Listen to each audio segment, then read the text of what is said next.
Welcome to the Horns of Light Chronicles. Peter Berbelis chronicles his family story, prophecy, and testimony. God's story unfolds from his grandfather in Lithuania, Nazi Germany, the Russian Revolution, to Ronald Reagan and the fall of the Berlin Wall, the gospel spreading across to Eastern Europe, how God called Peter to Petra, Jordan, and so much more as prophecy and testimonies unfold. And now the Horns of Light Chronicles. So I'm so grateful for Pete with our Horns of Light podcast. We missed out on a week, so I'm excited to get back into it. And so we're kind of coming in for landing on your grandfather's life, and it's going to be interesting where we go from here, Pete. Yeah, and I'll just kind of talk a little bit about, I guess, for people to see that God works through families and through generations, not to get wrapped up in needless genealogies as the scriptures warn, but just to see how God desires to work through generations as he did with Isaac, Abraham, and Jacob. And with that kickoff, I guess I'll kind of start into the story of the Lord in my life and where he's brought me, and kind of just want to emphasize in this lesson the power of forgiveness and the power of restoration. I guess my story starts out, kind of grew up in a charismatic type church. My dad was a deacon, and just a really commendable man. I'll never forget kind of the first time. We were the family that always had to be in church. So on Sundays when Animal Kingdom came on, you might watch part of it, but you knew it was going to be interrupted because you had to get to church Sunday night. And so I'll never forget, I can't remember if it was Sunday night or Wednesday night, just looking over at my dad, and just there was a time of beautiful worship to the Lord, and he had his hands up and was just praising God, and I saw tears running down his face, and I just thought, well, why don't I do this? So I just kind of closed myself in with the Lord and just lifted up my hands towards heaven and just started praising him, and it was just beautiful. Don't know, fully how to explain it, but it was kind of like the way the worship was that night. It just entered into a place where it almost seemed like angels were singing along in the choruses that were sung. It was just a beautiful time. So from there, kind of had given my heart to the Lord at a very young age, and kind of the negative parts of war had kind of come and crept into our family's life. My mother, her dad, when they were fleeing in the midst of World War II, trying to leave Lithuania, in the middle of the night, he was taken in front of her eyes and very likely executed. His fate is really unknown to our family, but more than likely, that's what happened to him. He was a police officer, and that was obviously against the governments that were coming in. So he was likely taken and executed, and this was done right in front of her very eyes.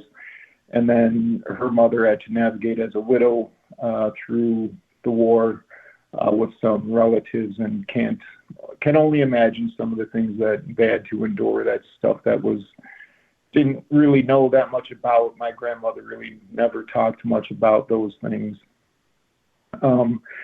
So after I was born, my mom started searching for her father, and unfortunately, insanity set in, and it was just a difficult time. I mean, through that time, she became very abusive and verbally, physically, and my dad kind of had a decision that he had to make as to, and he had agonized and stayed in this marriage for a while, but he had to, for the sake of us, separate us and move on, and he ended up divorcing. And from there, he kind of quickly went into an arms of another, and my stepmom. He ended up marrying my stepmom, and that was kind of a difficult transition. And it was a situation that wasn't always healthy, I guess, from my perspective. So that's kind of where I start to go off the tracks, kind of that 7th, 8th grade. 8th grade, started using self-medication, started experimenting with drugs and alcohol. But yet, in the very midst of all that, God still would not, his hand was still there, and I could not stray too far. In one instance where I was heading down a path of sin, boils broke out on my body, and there was just typically consequence that followed pretty rapidly in regards to sin for me.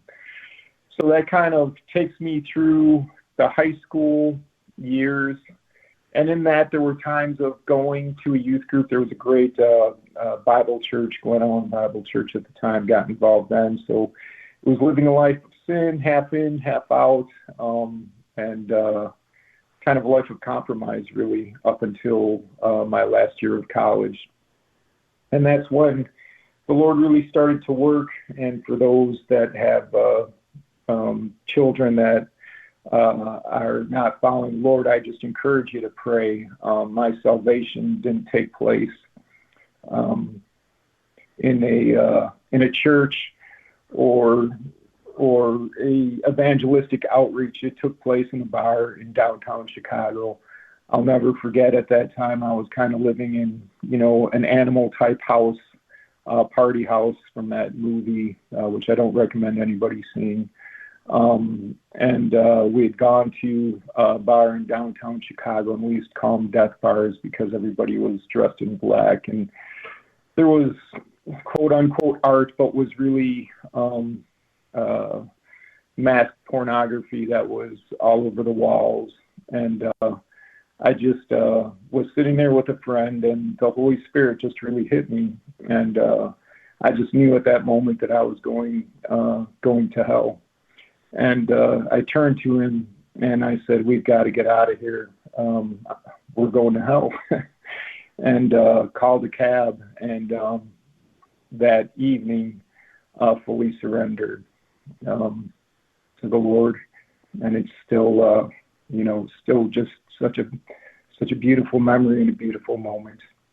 And maybe didn't handle things the best, but went to that party house where I was living and told them all that rock music was of the devil and they were going to hell, and I was going to hell, and I was moving out, and asked my dad if I could come back and live with them, and he allowed me to. So that kind of brought me back to my final year of college down in Southern Illinois University. And I'll never forget, there was a church that I would pass by on my way to class, and when I was living that life apart from God and sin, just always knew that I couldn't enter the doors of that church until I was willing to surrender to the Lord. And so once I had surrendered, came back that school year and started attending that church, and that's when the Lord started to really begin his work of healing in my life. I'll never forget one of the meetings that I was there. I think it was an early Saturday morning. This pastor had just an incredible ministry. The Lord had called him to a campus ministry, and he had to raise up leaders every 4 years to send them out, and his story's amazing. And the Lord just used him mightily. And Southern Illinois at that time, many of the nations had come to that church, so they would get saved and then go back to their nation, and many of them went on to be evangelists, and just used mightily by God in the nations. So anyway, was sitting in Saturday morning discipleship class, and he was preaching, and I had just kind of come out of this life and remember just wanting to hit the back of the head of the person in front of me, and just everything inside of me just wanted to get up and walk out and leave. And that pastor stopped in the middle of the sermon and just said, I sense somebody's really struggling. Is there anybody here that fits that? And just raised my hand. And he asked for people to come along and pray. And again, a little choked up at the memory and the beauty of the pursuit of the Lord.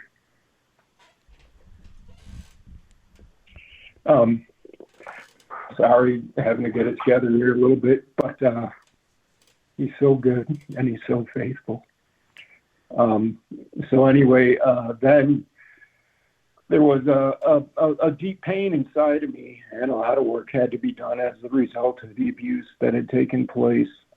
And I'll never forget, again, at that church, I had gone on a Sunday morning, and we had a guest speaker. The guy was a man by the name of Clint Glennie, and he had run drugs, even for political figures many years ago. And then he had come to the Lord, and he just shared his testimony, and it was just a beautiful story of what the Lord had done in his life. And I left and walked out the building, and there was the prompting of the Lord to go back inside. So after the service was over, so the church had kind of emptied out, and I went back and just sat down, and he came up to me, and he just said that I just prayed that if the Lord wanted me to share this with you, that he would bring you back inside. And at that moment, he basically said, you were an abused child. And that was something that I had known, and I'll never forget. My response was, thank you for sharing that with me, but what do I do with it? What do I do with all this pain? And he basically said to me nothing. He said, just give it time and let the Lord reveal what he wants you to do, and just be obedient to him when those moments come.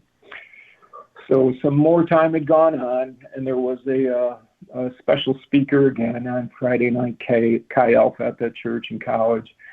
And he was just a man who would just give. He'd buy buses and vehicles and give them away, and then the Lord would provide him with finances to do the same thing all over again. And he just talked about the way that the Lord had used finances to give to many ministries in his life. And he talked about his mom, and who had gone through a very difficult life, and how the Lord prompted him to buy her a car, and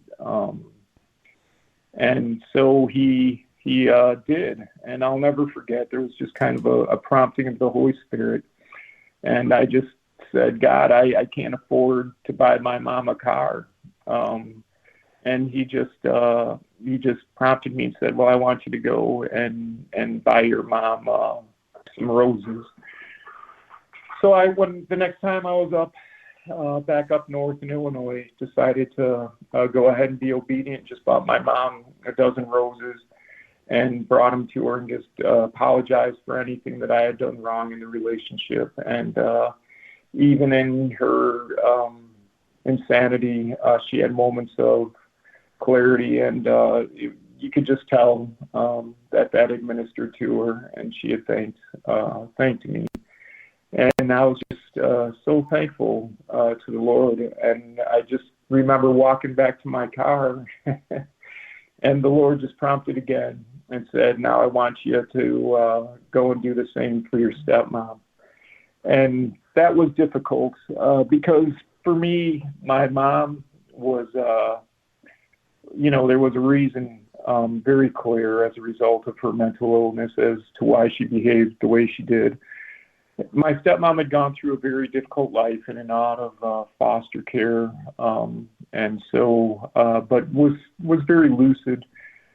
So I kind of fought that, but said, okay, God, I'll do that. So I went and bought my stepmom a dozen roses and went to give them to her and did, and said I'm sorry for all the things that I did, and was expecting an apology back, and I didn't get it. And she just kind of said,